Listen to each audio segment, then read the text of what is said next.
गंगा जनित शिव संगा विजयते, जनित शिव संगा विजयते। ओम शांति शांति शांति। आप सभी बहुत श्रुत हैं, बहुत दीर्घावधि से व्याख्यान श्रवण करते आ रहे हैं, पर सर्वाधिक प्रसन्नता बीएचएल आर्य समाज में आकर के ये होती है कि यहाँ छोटे छोटे बच्चे सत्संग में, बड़े कार्यक्रम में, सब में सम्मिलित हो। उनको देख करके हर्ष बहुत बढ़ जाता है और ये लगता है कि आपको सुनाने के लिए तो कुछ नया नहीं है, पर इन बच्चों के लिए कुछ हो सकता है। बच्चों को केंद्रित करके ज़्यादा बात की जाए क्योंकि वो आगे आने वाली पीढ़ी है। मैं आपको भी ध्यान में रखूँगा, आपका भी, सबका सत्संग के प्रति जो श्रद्धा भाव है वो बना रहे और हम निरंतर आते रहें और प्यारे बच्चों के उस अबोध मस्तिष्क पर कुछ ऐसे विचार बनते जाएं, उनको प्रदान किए जाएं जो आगे जीवन की धारा निश्चित कर सकें। ये मनुष्य जीवन जिसके विषय में हम प्रायः श्रवण करते हैं कि ये बहुत ही उत्तम शुभ कर्मों का परिणाम है और ये शुभ कर्मों का परिणाम जीवन कैसे बनता है, क्योंकि परिणाम में प्राप्त तो हो गया, पर आगे आने वाली श्रृंखला को हम कैसे उत्तम बनाएं, इसके लिए वेद में पदे पदे संदेश है। वेद दो प्रकार की धारा से चलता है, एक विधि और एक निषेध। वेद की ऋचाओं में मनुष्य जीवन के कल्याण के विधान हैं, इसीलिए प्रायः कहते हैं वेद का विधान। हमारे समाज में एक बात चली आती है कि विधि का विधान बड़ा अटल है, उसमें कोई परिवर्तन नहीं होता, परंतु उसका अर्थ क्या निकाला जाता है? आप लोग सुनते होंगे, विधि का विधान अटल है, उसमें कोई परिवर्तन नहीं होता। ये बात बिल्कुल ठीक है, एकदम सत्य है, पर समाज में अर्थ क्या बताते हैं कि जो जो जैसा जैसा जिस जिसके लिए लिख दिया गया है वह अटल है। अब आप सोचिए कि थोड़े से चिंतन से कैसी धारा बदल गई। हमें बता दिया गया विधि का विधान अटल है, वो अपरिवर्तनीय है, वो किसी सिफारिश से, किसी प्रयोग से, पूजा से, यज्ञ से, श्रद्धा से बदलेगा नहीं। ये बात तो ठीक थी। बात क्या थी कि विधि विधाता परमपिता परमात्मा, उसका विधान वेद, वेद में दिए गए सिद्धांत अटल हैं, सार्वभौमिक हैं, सार्वकालिक हैं, सार्वजनीन हैं। किसी भी स्थान पर, किसी भी समय में, किसी भी व्यक्ति के लिए विशेष व्यवस्था या विशेष परिवर्तन नहीं होता। ये बात बिल्कुल ठीक है, पर हमें क्या कह दिया गया कि हमारे भी लिए जो कुछ लिख दिया गया है, हम जब जब जो जो करेंगे वो सब पहले से लिख दिया गया है। इसने एकदम अर्थ का अनर्थ कर दिया और समाज में लोग क्या कहने लग गए कि बोले जी हमारे हाथ में क्या है, हम तो कठपुतली है, हमें तो वो नचा रहा है, हमें तो वो चला रहा है, हमें जब जो कहता है वैसा हम करते हैं। लोग कहते हैं, कई बार प्रश्न करते हैं आर्य समाजों में भी, क्योंकि स्वाध्याय का थोड़ा अभाव होता जा रहा है, हम सिद्धांतों को दृढ़ता से नहीं पढ़ रहे, न उनको जान रहे, तो आर्य समाजों में भी, मैं अभी श्रावणी पर हावड़ा आर्य समाज में था, तो मेरा एक क्रम रहता है कि मैं किसी भी कार्यक्रम में जाऊं तो बाद में शंका समाधान जरूर रखना है, प्रश्नोत्तर करिए, आपके अंदर से प्रश्न उठने चाहिए, प्रश्न उठेंगे तो समाधान मिलेंगे।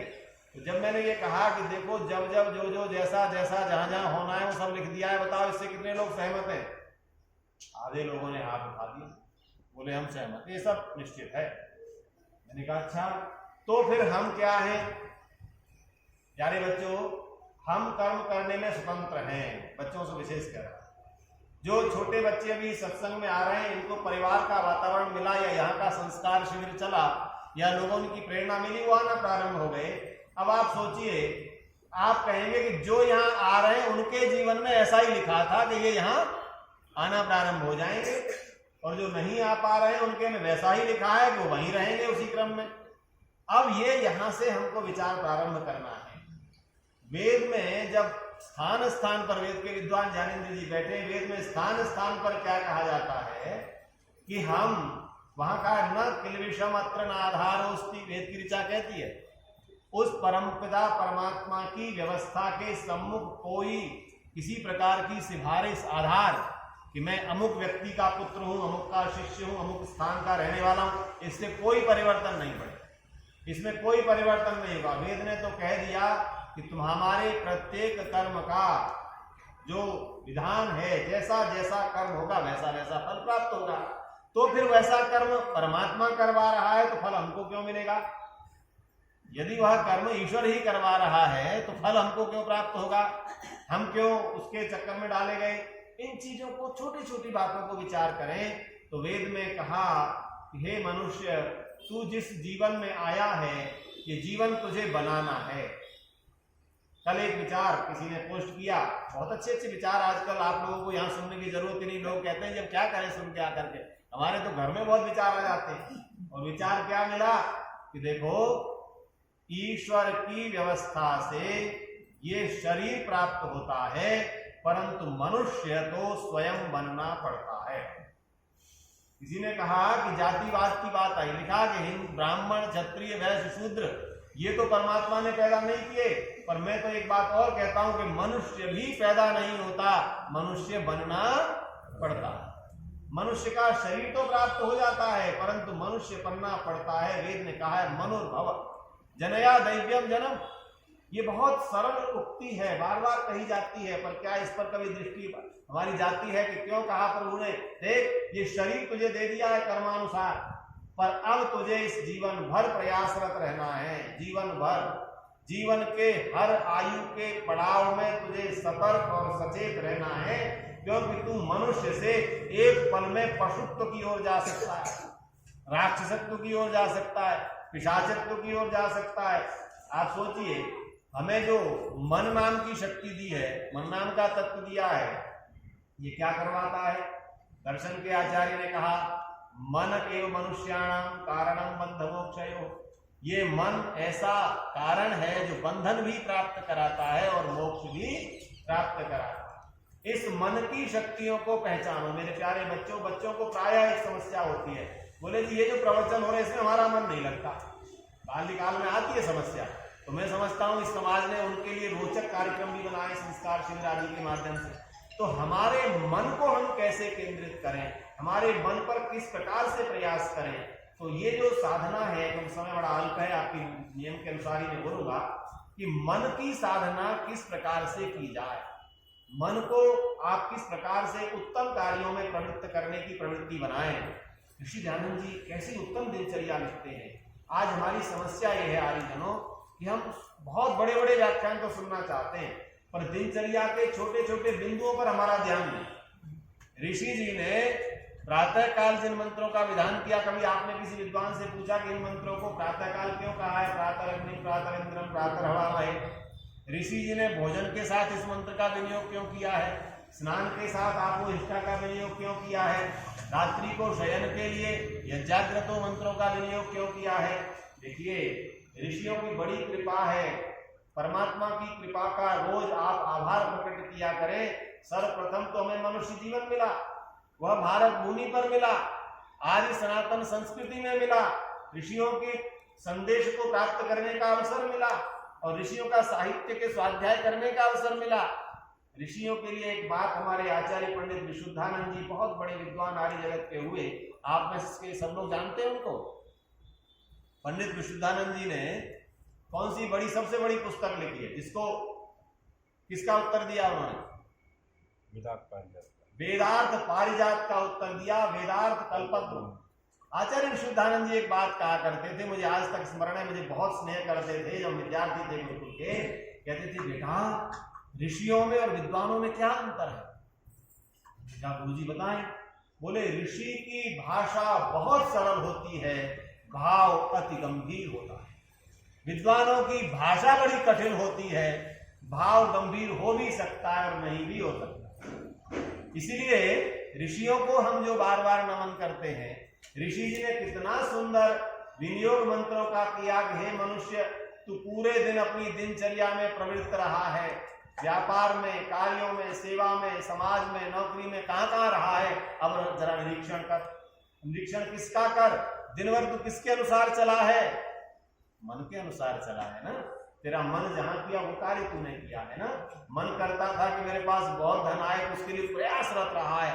महर्षि पतंजलि ने जो दुख बताए उसमें ये भी एक दुख बताया, ताप दुख।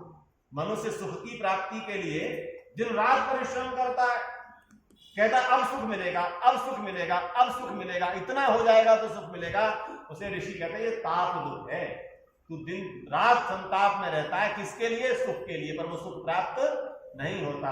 तो ऋषिवर कहते हैं तू प्रतिदिन सोने से पहले अपना निरीक्षण किया कर। और निरीक्षण ये किया कर, जो शक्ति मैंने तुझे इतनी उच्च स्तर की दी थी, क्या कहते हैं प्रभु ने क्या दिया, जिस मन को हम चंचल कहते हैं, जिस मन को हम बेकार अपना शत्रु कह देते हैं, मन बड़ा चंचल है, मन भक्ति में नहीं लगता, ये हमें कहीं जाने नहीं देता, उसको ऋषि जी क्या कहते हैं, यद जाग्रतो दूर उदयति दैवम तद सुखस्य तथैवैति दूरम गमम ज्योतिषाम ज्योतिरेकम ज्योतिषाम ज्योतिरेकम। किसका विशेषण है ये, मन का है। ये तेरा जो मन है ना, ज्योतिषाम ज्योति एकम, वो प्रकाशों का भी एक प्रकाश है। ये तुझे ऐसी अचूक शक्ति में दे रहा हूं, यदि तू इसको इसकी उत्तम शक्ति के साथ पहचान ले तो प्रतिपल इसकी साधना में ये तेरा ऐसा मित्र है कि तुझे परमात्मा आनंद के लक्ष्य तक पहुंचा सकता है। पर ये इतना बड़ा शत्रु है। मुझे याद आता है महाराज जनक और ऋषि याज्ञवल्क्य का संवाद, समय नहीं, बस एक बात कहना चाहूंगा। महाराज जनक ने याज्ञवल्क्य से पूछा, ऋषिवर केन जितम जगत, इस जगत को किसने जीत लिया। तो ऋषि याज्ञवल्क्य ने कहा, लोग इस जगत को जीतने का बड़ा प्रयास करते हैं, पूरे जीवन लगे रहते हैं, अमुक पद पा करके तो मुझसे बड़ा कोई नहीं रहेगा, यही तो प्राप्त करते हैं। लेकिन महर्षि याज्ञवल्क्य कहते हैं, मनो येन जितम, जिसने इस मन को जीत लिया। एक प्रश्न और किया, कानि मित्राणि, ऋषि जी ने उत्तर दिया निजेंद्रियाणि। प्रश्न किया, के शत्रवः, हमारे शत्रु कौन है, उत्तर मिला निजेंद्रियाणि। मित्र भी निजेंद्रियाणि, हमारी इंद्रियां हैं, और शत्रु भी निजेंद्रियाणि। फिर राजा जनक को शंका हो गई, महाराज एक ही शत्रु भी है मित्र भी है। उसका उत्तर भी ऋषि याज्ञवल्क्य ने यही दिया। मेरे प्यारे बच्चों, मेरे बंधुओं, माताओं, बहनों, कहते यानी जितानी तानी मित्राणि, जिसने इनको जीत लिया वो उसकी मित्र हो जाती हैं, और यही जितम, जिनके द्वारा इसको जीत लिया गया वो शत्रु हो जाते। तो हमारे जीवन का उद्देश्य क्या होना चाहिए, इंद्रिय जय और मनोजय, इन दो का उद्देश्य बना करके जीवन चलाना है। समय बिल्कुल अनुमति नहीं देता, आपकी 15 मिनट पूर्ण हो गई, और जब कभी फिर रविवार को हरिद्वार में रहूंगा तो आपके बीच आऊंगा। आप बड़ा स्नेह देते हैं, मैं सभी अधिकारियों का, संरक्षक आदरणीय श्री बत्रा जी का स्वास्थ्य दीर्घायुष्य प्राप्त हो, और इसी प्रकार आर्य समाज का, ऋषि का कार्य निरंतर चलता रहे। हम सब संगच्छत्व की भावना से, संगठन की भावना से ऋषि के कार्यों को करते रहें, अपने मन और इंद्रियों को जीतते रहें। ये मनुष्य जीवन तभी सार्थक बनेगा जिनको हमें जीतना चाहिए, अपने अंतःकरण में अंदर इनको जीतने का प्रयास करें। बाहर जीतने की कामनाएं चलती रहेंगी, हम हारते रहेंगे। अंदर जीतने की इच्छा चलेगी तो हम जीतते हुए आनंद की ओर पहुंच जाएंगे। इसलिए मनुष्य जीवन में कर्म करने का स्वातंत्र्य है। प्रभु ने बंधन में डालकर नहीं भेजा, स्वतंत्रता से भेजा है, आनंद के लिए भेजा है। इसलिए ये बात कभी भी मत आने दीजिए कि हम जो जो कर रहे हैं पहले से लिखा है। हम परमात्मा की व्यवस्था से कर्म स्वातंत्र में, अर्थात जीव का कर्म स्वातंत्र है, हम स्वतंत्र होकर कर्म कर रहे हैं। हम चाहें तो उच्च स्तर तक पहुंच सकते हैं, और यदि हमारी इच्छा न हो और हम सामान्य प्रवाह में बढ़ते जाएं तो अधः पतन की ओर भी हम जाते रहेंगे। उत्यानम पुरुषते मावयानम, हे मनुष्य, तो ये जीवन तुझे उन्नति के लिए मिला है। जिस स्तर पर तू आया है उससे ऊंचा उठ, और ऊंचा उठ, और ऊंचा उठ। उसमें आने वाली बाधाओं को काट, शत्रुओं का विनाश कर, अर्थात तेरे अंतःकरण में जो आने वाले शत्रु हैं, दोष हैं, उनका विनाश कर, जीवन की यात्रा को सार्थक बना। ओम शांति।